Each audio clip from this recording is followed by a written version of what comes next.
स्वागत है आपका छत्तीसगढ़ कौशल्या भूमि। मैं हूं आपके साथ जो इस बुलेटिन की शुरुआत करेंगे। रायपुर में क्वांटिफाइबल डाटा के आंकड़ों को सार्वजनिक करने की मांग अजय चंद्राकर ने की। प्रश्नकाल में क्वांटिफाइबल डेटा आयोग की रिपोर्ट को लेकर सदन में सवाल उठा, जिस पर बीजेपी विधायक अजय चंद्राकर ने डाटा आयोग की रिपोर्ट को सार्वजनिक करने की मांग की। मुख्यमंत्री ने रिपोर्ट सार्वजनिक करने पर विचार करने की बात कही है।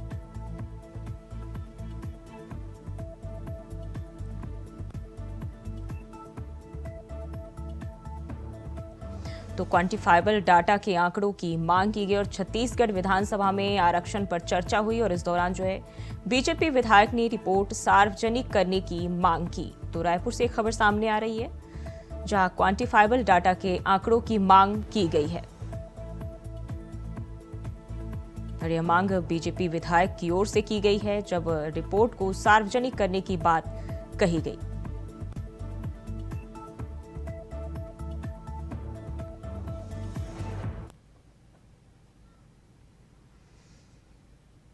और विधानसभा के प्रश्नकाल में बीजेपी विधायक और पूर्व नेता प्रतिपक्ष धर्मलाल कौशिक ने शराब दुकानों से मिलने वाले राजस्व का मामला उठाया। धर्मलाल कौशिक ने पूछा कि साल 2021-22 में 52 करोड़ 27 लाख और साल 2022-23 में केवल 24 लाख ऑनलाइन शराब बिक्री से राजस्व मिला। वहीं जवाब देते हुए मुख्यमंत्री ने कहा कि इस मामले की जांच करवाई जाएगी, सख्ती से नियम का पालन करने के निर्देश भी दिए। तो राजस्व कमी को लेकर जो है सवाल उठाए गए और सदन में शराब बिक्री को लेकर जो है ये मामला जो सामने आया और सीएम ने जांच की घोषणा भी की।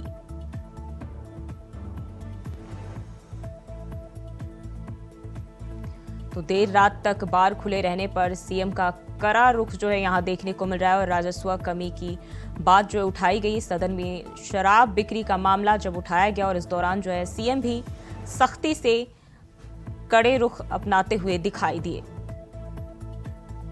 तो देर रात तक बार खुले रहने पर सीएम का कड़ा रुख यहां देखने को मिला।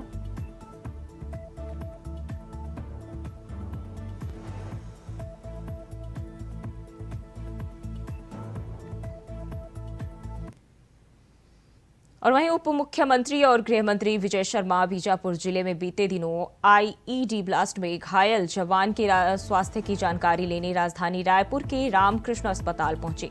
इस दौरान उप मुख्यमंत्री ने घायल जवान पुनीत नेताम का हालचाल जाना और चिकित्सकों से उपचार के संबंध में जरूरी जानकारी ली। इस दौरान उप मुख्यमंत्री ने घायल जवान के परिजनों और उनकी पत्नी को आश्वस्त किया कि राज्य सरकार आपके साथ है। तो उप मुख्यमंत्री ने अस्पताल पहुंचकर जवान का हालचाल जाना, साथ ही परिजनों से भी मुलाकात की और उन्हें आश्वासन दिया कि सरकार जो है उनके परिवार के साथ है। तो ये रायपुर से खबर सामने आ रही जहां उप मुख्यमंत्री अस्पताल पहुंचे और घायल जवान का हाल जाना, आईईडी ब्लास्ट में घायल जवान का हालचाल जानने के लिए उप मुख्यमंत्री अस्पताल पहुंचे और वहां जाकर उनके परिजनों से बातचीत की, साथ ही उन्हें आश्वासन भी दिया कि सरकार उनके साथ है। और बढ़ते हैं आगे। कांग्रेस की न्याय यात्रा सूरजपुर पहुंची जहां ताराग्राम में कांग्रेस कार्यकर्ताओं ने यात्रा का जबरदस्त स्वागत किया। इस दौरान राहुल गांधी को अपने बीच पाकर कांग्रेसी कार्यकर्ता काफी उत्साहित नजर आए। यात्रा में प्रदेश प्रभारी सचिन पायलट सहित पूर्व मुख्यमंत्री भूपेश बघेल, प्रदेश अध्यक्ष दीपक बैज और उप मुख्यमंत्री टीएस सिंहदेव समेत सैकड़ों की संख्या में कांग्रेस के कार्यकर्ता भी शामिल हुए। तो कांग्रेस के जो है न्याय जोड़ो यात्रा, भारत जोड़ो यात्रा जो है सूरजपुर पहुंची और जहां कार्यकर्ताओं ने उनका स्वागत भी किया। भारत जोड़ो न्याय यात्रा मणिपुर से लेके मुंबई तक जाने वाली है। पिछली बार हमने कन्याकुमारी से कश्मीर तक का सफर किया था। उसमें भी आपने देखा किस तरीके से जन सैलाब उमड़ा था राहुल जी के समर्थन में, और जिसका नतीजा था कि लोगों का प्यार और साथ इतना मिला कि कर्नाटक, तेलंगाना और हिमाचल प्रदेश, जो भारतीय जनता पार्टी के राष्ट्रीय अध्यक्ष का खुद का स्वयं गृह राज्य है, वहां पे हमारी सरकारें बनी। अब ये जो यात्रा है ये लोगों के हक और हकूक की यात्रा है, उनको न्याय दिलाने की यात्रा है, क्योंकि हम जानते हैं कि कोई भी वर्ग हो, चाहे देश की महिला बेटियां हो, चाहे देश के खिलाड़ी हो जो मजबूर हो गए हैं अपना मेडल वापस देने के लिए, चाहे किसान हो जो आज भी दिल्ली का कूच कर रहा है और दिल्ली में घुसने नहीं दिया जा रहा है उसको, क्योंकि लंबी लंबी कीलें गाड़ दी गई हैं। लगातार किसानों के साथ अन्याय हो रहा है, लगातार महंगाई बढ़ रही है, असहिष्णुता बढ़ रही है। और वो हमने कल देख लिया जब कोरबा में एक छोटी सी लड़की राहुल जी के साथ उनकी गाड़ी में कहती है कि हमने नफरत को खत्म करना है। और टनकपुर से केंद्रीय मंत्री नितिन गडकरी लाइव हैं, क्या कुछ कह रहे चलिए आपको सुनाते हैं। जून 2024 ये काम अवार्ड हो जाएगा, ये विश्वास मैं आप सबको देता हूँ। इस टनल के निर्माण से शहर के अंदर ट्रैफिक जाम की समस्या हल होगी। टनल बनने से पर्यटकों और स्थानिक नागरिकों का समय भी काफी बचेगा। देहरादून से टिहरी के बीच 5000 करोड़ रुपए की लागत से हम 35 किलोमीटर टू लेन टनल बना रहे हैं। इसका डीपीआर बनाने की शुरुआत हो गई है और जल्दी ये काम पूरा होगा। एक ही टनल 5000 करोड़ की है। देहरादून में 7200 करोड़ की लागत से 43 kilometre 4 lane greenfield ring road का डीपीआर नवंबर 2024 में पूरा होगा और इसी साल देहरादून के रिंग रोड का काम शुभारंभ होगा, ऐसा मैं विश्वास दिलाता हूं। हरिद्वार में 16 से 3 करोड़ की लागत से 15 किलोमीटर 4 लेन ग्रीनफील्ड बाईपास अक्टूबर 2024 में बन जाएगा। रुद्रपुर में 1051 करोड़ की लागत से 21 किलोमीटर 4 लेन बाईपास का काम जनवरी 2024 में पूरा हो जाएगा। काशीपुर से रामनगर जिम कॉर्बेट तक 472 करोड़ की लागत से 18 किलोमीटर 4 लेन मार्ग का जून 2024 बन जाएगा। दिल्ली से मेरठ, मुरादाबाद से जिम कॉर्बेट जाना आसान हो जाएगा। काठगोदाम से नैनीताल के लिए 710 करोड़ की लागत से 32 किलोमीटर 2 लेन प्योर शोल्डर का मार्ग 2024-26 में बन जाएगा। दिल्ली से नैनीताल जाने वाले पर्यटकों की यात्रा सुगम हो जाएगी। कैची धाम अल्मोड़ा की कनेक्टिविटी सुगम हो जाएगी।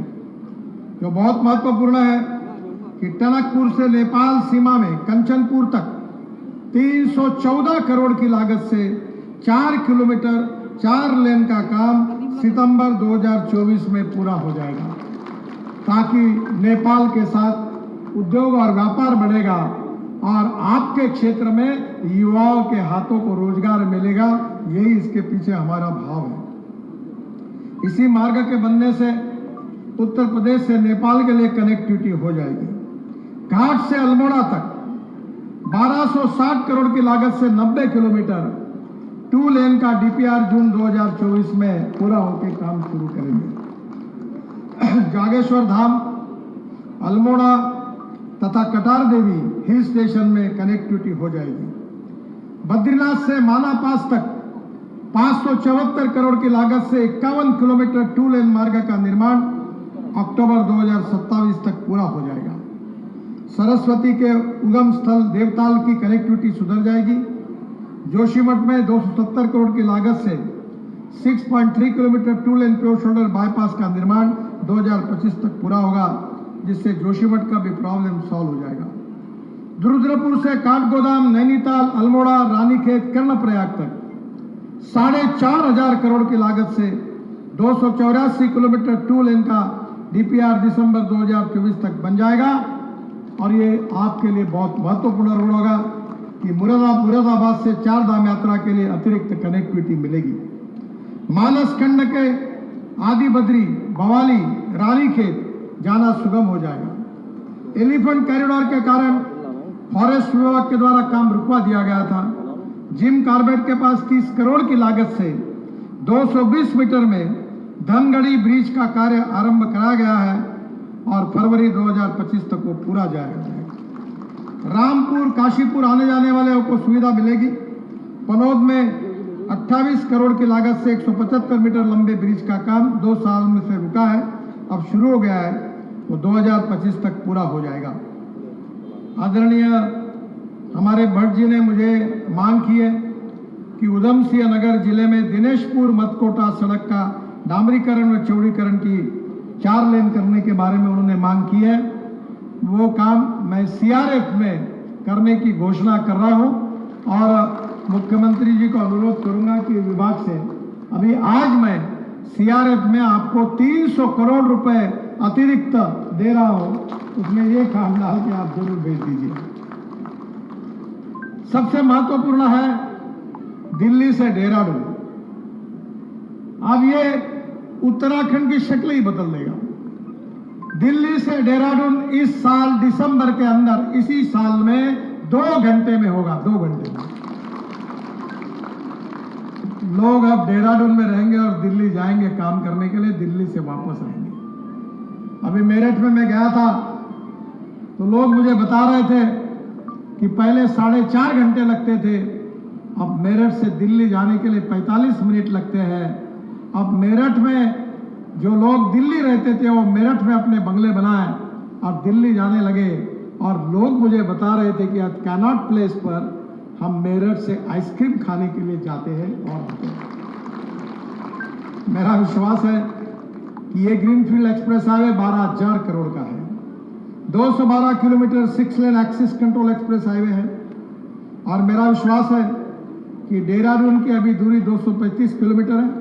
इस एक्सप्रेस वे से 23 किलोमीटर दूरी कम हो जाएगी और समय केवल 2 घंटे में आपको जा सकेंगे। दिल्ली के अक्षरधाम से इसकी शुरुआत हो रही है। ये बहुत इंपॉर्टेंट रोड है, काफ़ी काम हुआ है। इस साल दिसंबर तक ये काम हम पूरा करने की पूरी कोशिश करेंगे। ये वर्ल्ड स्टैंडर्ड का काम है। 12,000 करोड़ रुपए हम खर्चा कर रहे हैं, और मुझे लगता है कि उत्तराखंड के इतिहास में एक लाइफलाइन के रूप में ये निश्चित रूप से बनेगा, ये मेरा विश्वास है। सबसे हमारे आस्था का सबसे बड़ा प्रोजेक्ट है कैलाश मानसरोवर यात्रा। कैलाश मानसरोवर के लिए टनकपुर से पिथौरागढ़ तक मार्ग बनाया जा रहा है। पिथौरागढ़ से घटियाबागढ़ होकर लिपुलेख तक सड़क का निर्माण कार्य हो रहा है। टनकपुर से लिपुलेख तक 366 किलोमीटर 5,200 करोड़ रुपए लागत लगाकर हम ये काम कर रहे हैं। 234 किलोमीटर काम पूरा हो गया है, 36 किलोमीटर का काम चालू है, यानी 300 किलोमीटर का काम लगभग आने वाले 3-4 महीने में पूरा होगा, ऐसा मुझे विश्वास है। टनकपुर से पिथौरागढ़ तक 125 किलोमीटर जो काम हुआ है, चंपायत में 10 किलोमीटर, लोहाघाट में 10 किलोमीटर। ये इसमें एक महत्वपूर्ण बात है कि कोटा, अमोड़ी, बस्तिया, गोट सहित 60 स्थानों पर जो लैंडस्लाइड होती है, लोग मरते हैं, हमने इसके लिए स्पेशल डिवीजन खोला है। और अब टेंडर ऐसा निकाला है कि लैंडस्लाइड होगी तो जिसने काम किया उसकी जिम्मेदारी होगी। मैंने स्विट्जरलैंड से टेक्नोलॉजी लाई और अब 60 स्थानों पर लैंडस्लाइड, भूस्खलन जहाँ होता था उसमें हम अब ये काम करेंगे, और इसके लिए 355 करोड़ हमने दिए हैं। ये 4 धाम योजना में विशेष रूप से टोटल 825 किलोमीटर की योजना है। 609 किलोमीटर सड़क का कार्य पूरा हुआ है। 72 किलोमीटर में सड़क में ब्रिज और टनल का काम तेजी से चल रहा है। 98 किलोमीटर के काम सुप्रीम कोर्ट के आदेश के कारण थोड़ा सा नए अलाइनमेंट करके हम काम कर रहे हैं। शेष कार्य 2025 तक पूरा किया जाएगा। मेरी बहुत इच्छा थी कि इसी समय आचार संहिता लगा यात्रा कराएं, और आदरणीय सुप्रीम कोर्ट ने जो सुधार बताया उसके कारण ये करने में थोड़ी दिक्कत आई है। दिल्ली से बद्रीनाथ तक 10 घंटे में हम पहुंच जाएंगे। दिल्ली देहरादून एक्सप्रेस के बाद ये समय और कम हो जाएगा, यानी देहरादून में 2 घंटे में आएंगे और वहां से बद्रीनाथ में 2.5-3 घंटे में पहुंच जाएंगे। ऋषिकेश से बद्रीनाथ धाम तक 3,800 करोड़ की लागत से 280 किलोमीटर में 238 किलोमीटर का काम पूरा हुआ है। मैं आदरणीय मुख्यमंत्री से अनुरोध करूंगा कि बीच में इस काम को मैंने स्टेट पीडब्ल्यूडी एनएच डिवीजन को दिया है। थोड़ा क्वालिटी के बारे में आप विशेष रूप से ध्यान दीजिए कि किसी भी हालत में हमारे देश की ये साधन संपत्ति है। हमारे देश के दुनिया के लोग इस रोड पे जाने वाले हैं। ये रोड की क्वालिटी में कोई कॉम्प्रोमाइज नहीं होना चाहिए, इतना ही मैं आपसे अनुरोध करूंगा। ऋषिकेश में 16 किलोमीटर 4 लेन एलिवेटेड बाईपास बनाया जाएगा। इसका काम सितंबर 2024 में शुरू होगा। एलिफेंट कॉरिडोर और इको पार्क के कारण इसके अलाइनमेंट में बदलाव किया गया है। रुद्रप्रयाग, कर्णप्रयाग, चमोली, बद्रीनाथ धाम से माना गांव तक 115 किलोमीटर सड़क बन गई है। 23 किलोमीटर का काम सितंबर तक पूरा हो जाएगा। बद्रीनाथ धाम के रास्ते पर करीब 1300 करोड़ की लागत से ऐसी 63 लैंड साइट्स हमने आइडेंटिफाई की है। वो आगे इसमें कोई संकट नहीं आएगा, उसको भी हम पूरा कर रहे हैं। केदारनाथ धाम में भी 1300 करोड़ की लागत से 76 किलोमीटर हम काम कर रहे हैं। 58 किलोमीटर हो गया है। हाई पावर कमेटी जो है सुप्रीम कोर्ट की, उनके अनुमोदन के बाद बाकी काम हो जाएगा।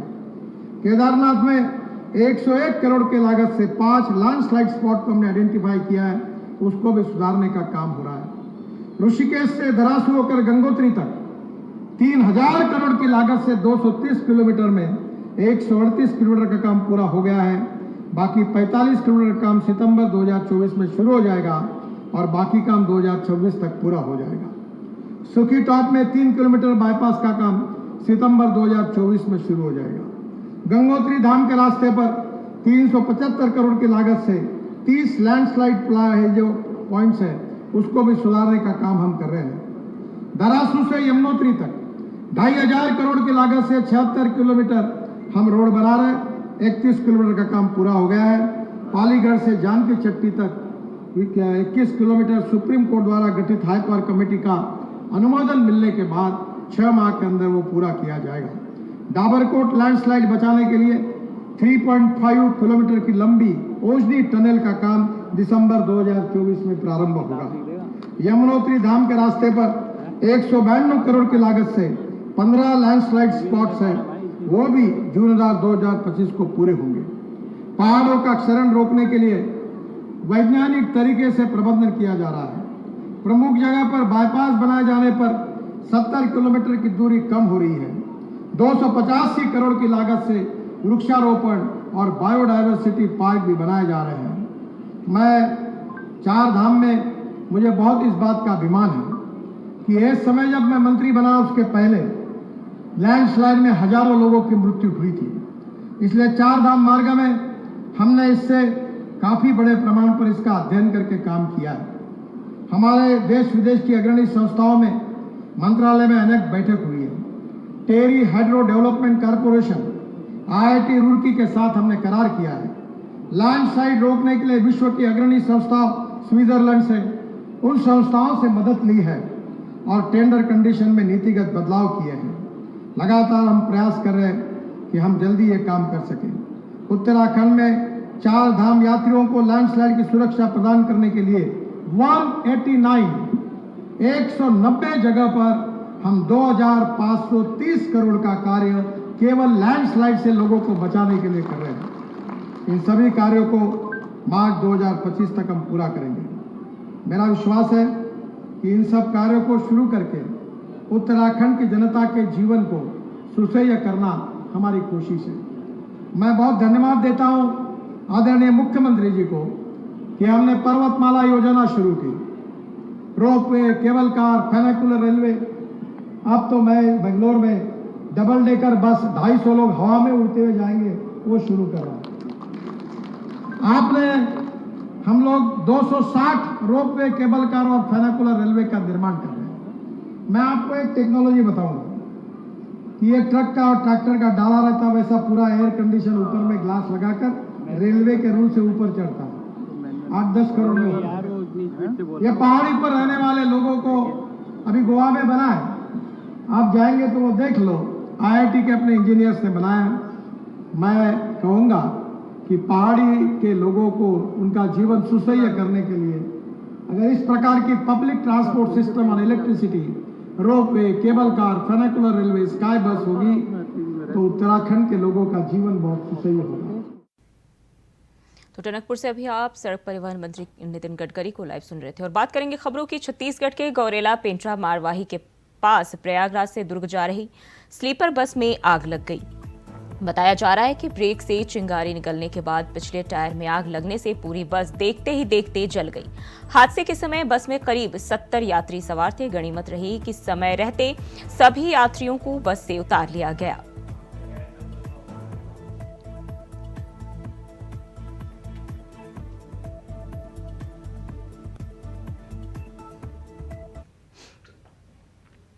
और सरगुजा से बड़ी खबर सामने आ रही है। उदयपुर से राहुल गांधी की न्याय यात्रा की होगी शुरुआत। दोपहर 2 बजे तक कला केंद्र मैदान में पहुंचेंगे राहुल गांधी। एक बड़ी आम सभा को संबोधित करेंगे। तो बड़ी जानकारी सामने आ रही है। सचिन पायलट, पूर्व सीएम भूपेश बघेल भी होंगे शामिल। PCC chief Deepak Baij, TS Singhdeo भी यात्रा में लेंगे हिस्सा। तो दोपहर 2 बजे तक कला केंद्र मैदान में पहुंचेंगे। और सरगुजा से यह खबर सामने आ रही, PCC chief Deepak Baij, TS Singhdeo भी यात्रा में शामिल होंगे। तो राहुल गांधी एक बड़ी आम सभा को संबोधित करेंगे।